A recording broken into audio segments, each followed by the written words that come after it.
Showbiz fanatics, is it true na spotted si Miss Catherine Bernardo and Alden Richards sa airport ng Canada, going to Canada? But before that, if you haven't subscribed yet to my YouTube channel, please don't forget to like, share, and subscribe at i-hit mo na rin ang notification bell for more showbiz updates.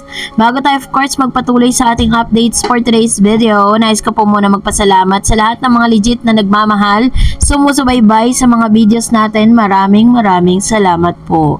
And kung hindi nyo pa po napapanood, kanina lang nag-upload tayo kung saan finact-check po natin ang isa sa mga fake news na kumakalat na naman ngayon sa social media, kung saan meron pong isang leak photos na nagsasabing si Miss Catherine daw di umano ay natagpuan sa isang airport na merong sinundong lalaki. So para po maunawaan ninyo yan, punta lang kayo sa ating pong upload. Lalagay ko po sa end screen. And this time, lumabas na nga rin ang ilan sa mga article na inilabas ng Mega Magazine.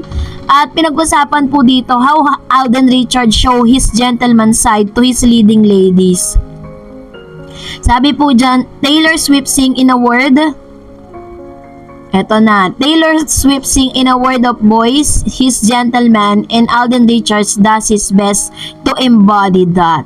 Call it bare minimum, call it norm, but Alden Richards is indeed a gentleman and we love him for that. In the past, the actor has worked with several stars, particularly with women who have been his counterparts in his project. Truly, a long-standing career in show business is more than just about skill. One can't beat the importance of character. With that mega entertainment rounds up, the ways he has shown his natural caring side to his leading ladies from the past to the present. So, marami po talagang sa lahat ng mga nakatrabaho ni Mr. Alden Richards, isa lang po yung mga sinasabi nila that Alden is really gentleman and also a caring man, no, pagdating po sa kanyang mga leading ladies. Being in the industry for quite some time, the Kapuso star knows the value of his fans and how without them success would not be possible. And during his unexpected yet life-changing partnership with Maine, he has understood the impact of supporters more than ever. But along with making the audience happy is the awareness of how far it should go. Doon siya natuto nung siya po talaga umingay yung kanyang pangalan nung na-partner siya kay Miss Maine Mendoza as Aldav. Nakita niya talaga yung importansya ng mga fans sa kanyang buhay. Sinabi niya nga po sa isang interview niya na parang sinabi niya na for without those fan, no? Kaya talagang ganun po ka-importante yung kanyang pagbibigay ng time sa mga fan para sa meet and greet. Pero ito na nga, dahil ito yung heart ng ating pong pag-uusapan, dahil sa isang media outlet or isang showbiz outlet na naman, which is the blind, sabihin na natin, Blind Item University, naawa lang po ako dun sa mga nagko-comment dun sa kanyang ginawang updates. Sinabi niya dun na si Mr. Alden Richards and Catherine Bernardo di umano ay papunta na ng Canada. And syempre, para po ma-fact check natin kung totoo ba yan. Kasi as far as I remember, sabi sa July, katapusan pa ng July sila lilipad going to Canada. Dahil may mga tinatapos pa si Alden Richards na world tour, si Miss Catherine naman, may mga bagong endorsement na gagawin. Kaya nga todo yung talagang pagpapaganda ng kanyang katawan kasi related po yon sa kanyang health. No, ganun po yung kanyang bagong endorsement na ilalabas. So, abangan natin yan. Dahil kung nag-trending yung mga kabi-kabilaan niya is, I know na yung paparating pang endorsement ay magte-trending. And, syempre, para po mapatunayan natin kung totoo ba yan, pinuntahan ko si Miss Carmi. Isa sa mga head writers po ng tinatawag na movie ni Miss Catherine tsaka ni Alden, at nakita ko doon ang kanilang focus pa lang ngayon ni Miss Carmi Raimundo is yung movie po ng Josh Lea na si Joshua Garcia and Julia Barreto na Unhappy for You, directed by Peter Sen Vargas, kasi si Miss Carmi Raimundo rin po ang head writers noon. And imposible po na pupunta na ng Canada ang mga actors and actresses, tapos yung director nasa Pilipinas pa, pati po si Miss Carmi, no? Kaya I'm very dapat maging keen observer po kayo when it comes to watching any updates with regards to that. Kahit kasi nasa Pilipinas pa po si Alden at si Catherine. Baka mamaya meron pong mga lumabas na mga resibo na magkasama sila, nag-date sila dito bago mag-Canada.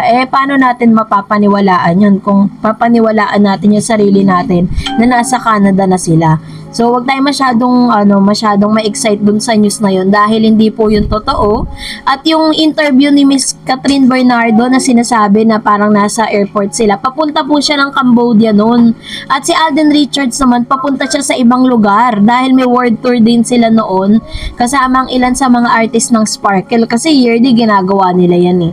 So, yun po yung base sa interview na narinig ko sa kanya is from mula sa Pilipinas to Cambodia ang punta nila. Kaya hindi po yun yung interview na naspatan sila or na ambush interview sila going to Canada. So, intay-intay lang tayo ng legit, no? Para at least hindi tayo masyadong ligaw at hindi tayo masyadong ma-excite, no?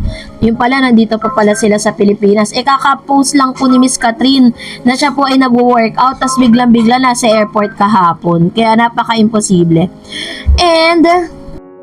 And for that, narito naman ang ilan sa mga komento o reaction po ninyo patungkol naman sa ating latest updates at magbasa tayo at mag-react. Sabi po ng isang viewers natin, si Sanya, na-link yung ka Alden dati pero si Kat lang ang love niya, wala nang iba, nag-iisip lang si Kat sa buhay ni Kat, ha?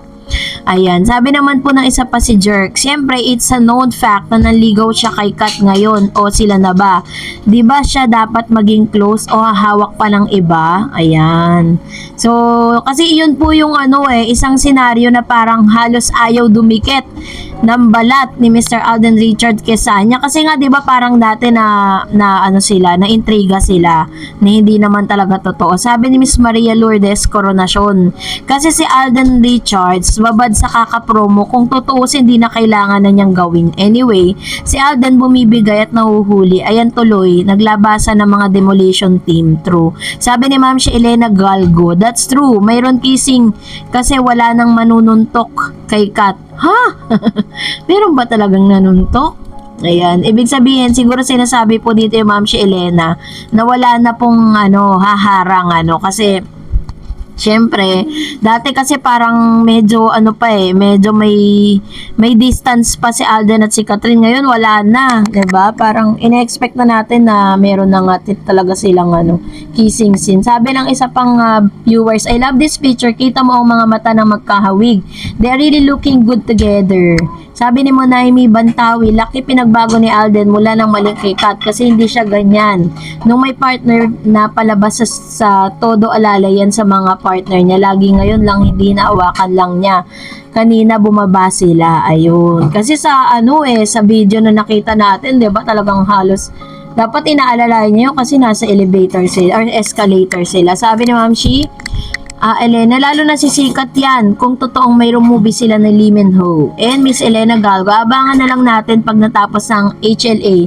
Doon tayo magpipiesta sa Kat din. At yon ay organic. Makikita natin yung mga team ng HLA ay masaya. True. Ina-expect natin that something good is going to happen after the movie. Kasi parang all out to kasi talagang ang taas ng expectation ng ABS at ng GMA sa kanila kaya kailangan talaga ng 100% na support na coming from Kat Den fans.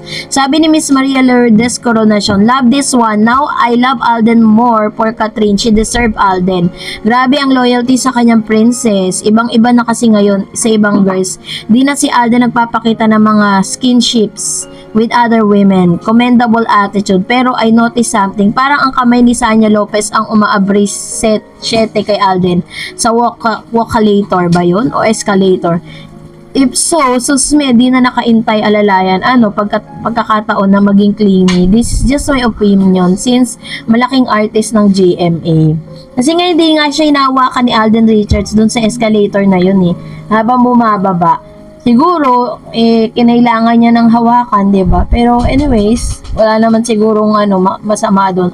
At least, si Sanya yung humawak, hindi si Alden, 'di ba? Kasi marami kasing mga bashers na nagsasabi na nakita raw nila na nakapulupot daw si Alden kay Sanya. Wala naman po ako nakikita mga videos. Naganap po ako ng mga videos nila sa mall tour, sa Reddit, tsaka sa Twitter. Pero wala po ako nakitang ganong senaryo. Ewan ko bakit po nasasabi nila yun, So, syempre, alam nyo na, hindi sila iniiwanan ng intriga.